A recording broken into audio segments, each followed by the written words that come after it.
Let's say you're missing a tooth and you just leave this space. In case you're new to the channel, I'm just a dentist and I like to teach people about their teeth. I get this question all the time and it seems like it's not really that big of a deal that you're missing a tooth. You can just leave it. But what most people don't understand is that there are major consequences that will compound themselves over the years if you don't address that missing space. What is going to happen is the first thing is your teeth are going to tip in. It is basically going to cause what we call malocclusion. Malocclusion is when your bite is off and it is not in alignment. So for example, you're missing a molar and you have teeth on the side of it, they are going to cave in and they're going to try to fill that space.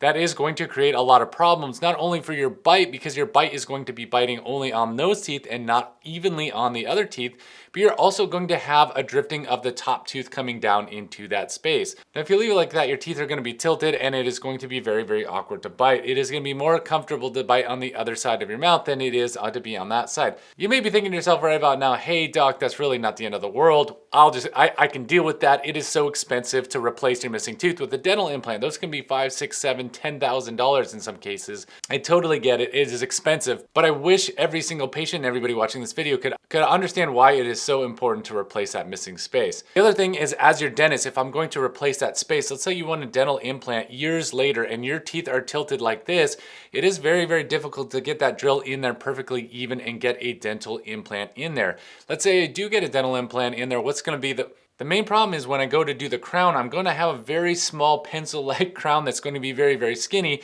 And because the teeth next to it are tilted in like this, you're going to have these big triangular spaces in between the dental implant and the tooth next to it, meaning that you're going to say, hey doc, thanks so much for the dental implant. I just paid a whole bunch of money for this, but I'm getting food trapped in there all the time. Every time I eat meat, chicken, it gets just jammed in those sites. So as your general dentist, you're asking me to do something that is very, very difficult to do. If your teeth are already tilted, it makes it almost impossible for me to do a dental implant. Now, let's say you want to do a dental bridge and your teeth are tilted in, it makes it even more difficult because when we do dental bridges, we need to have two parallel teeth to work with. And if we don't have that, it becomes very, very difficult to get what we call draw. We have to have draw, and when your teeth are like this, we can't actually get that dental bridge is very, very difficult to make and cement in your mouth. Even if we could get a nice dental bridge in there, it's going to collect food in between the teeth, and that is going to be annoying for you. And every time you eat, you're going to get stuff jammed underneath there, and then you can't wait to go to the bathroom and spray that out or floss that out, and it's just going to be frustrating because we can't do our best work when the teeth are tilted in like this. The other thing is we may have to drill on your teeth way more than we want to as dentists because those teeth are so tilted, and that is going to cause sensitive teeth, and it's just going to make it very, very awkward. We can't do our best work if the teeth are tilted. And real quick, if you could hit the subscribe button, that would help me out so much because it would help me promote videos for other people to learn about their teeth and about this kind of stuff, because I wish everybody could learn this information. I get these questions all the time from patients of mine. So if you do hit this, thank you.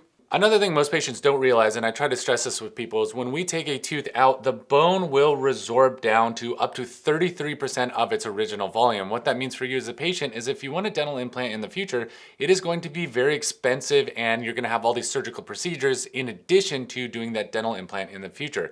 So for example, you take a tooth out, you don't bone graft it, and you don't preserve that site, what's going to happen is your bone is going to collapse and basically resorb itself, and it's going to be very, very small amount of bone width-wise and height-wise a lot of times. A lot of times patients come to me all the time and they say, doctor, I want a dental implant. And I tell them, I can do a dental implant, but you have to go to the oral surgeon to beef up this bone. That is a multi-$1,000 procedure. And then I can do the implant, or the oral surgeon can do the implant. And the risks of the implant failing and all sorts of things going wrong goes way up. So always, always, always remember when you take a tooth out, you need to think about how you're going to replace it. Now, if you're going to do a dental bridge, you don't need to get a bone graft. A lot of people don't know that. You can just let the bone kind of whittle down to as small as it wants to get because we don't care as dentists. We want to do a dental bridge. We don't need that bone.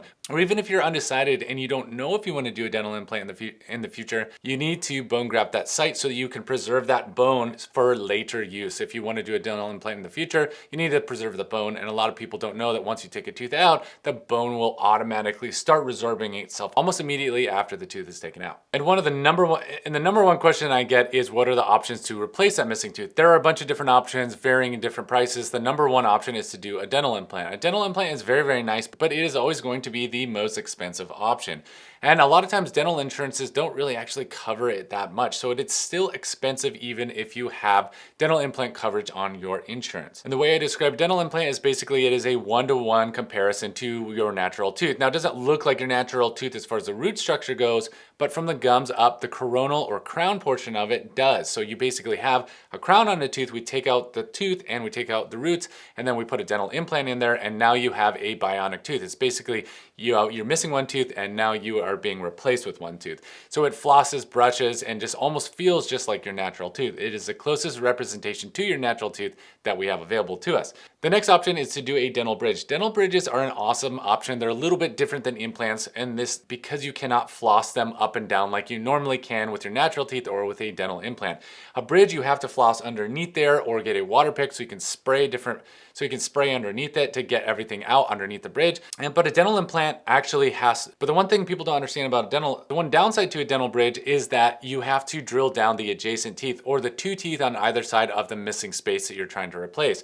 Now, a lot of people don't like this because you're drilling on teeth that don't need it. Now, if you have a crown here, you're missing a tooth, and you have a crown here, it is always just a very simple conversion. We pop off the crowns, convert it to a dental bridge, and there you go, you're ready. And between 1 and 3 weeks, a very short amount of time, you now have your tooth back. The last option is the worst option, but it is of course the cheapest, and it is a good short-term solution, and that is to get a flipper. So if you're missing a tooth, you can get a flipper. It is basically an acrylic or a plastic tooth that is going to replace that missing space and is going to hold that space temporarily till you can get a permanent fix like a dental bridge or a dental implant. Now, when it comes to front teeth, this is a perfect solution, and almost always we do this every single time. So if you're missing your front tooth, you don't want to walk around with a missing front tooth. If you're missing your front tooth, you're probably gonna be self-conscious about it. The way we get around this is that we do a flipper until your dental implant is totally healed. Now, a dental implant sometimes will take a very long time to heal, between 3, 4, sometimes 6, 8 months for a front tooth to heal.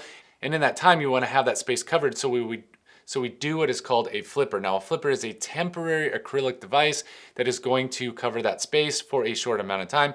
But I can promise you at the end of 8 or 9 months, if this is you, you're gonna wanna throw that thing in the garbage once you get your permanent restoration or your permanent bridge or implant, however you permanently restore that space, you're gonna wanna throw that flipper away because nobody likes those long-term. A flipper is a short-term device, not a long-term solution. But it is cheap, and it is an easy, quick, cheap, fast way to replace a missing space. And that's all I have for this video. Thank you so much. Check out some of the other videos that I have up in the lineup. And if you're so kind, and if you would be so kind, hit the subscribe button. And if you are missing a tooth and you had a space and you didn't replace it, please leave your comments below because I read these and I like to learn what people have to say, what people have to think. And if there's other videos that you want me to make about different topics, please leave them in the comments below so that I can make videos that people like to watch, like yourselves. Thank you for watching, and I'll see you in the next video.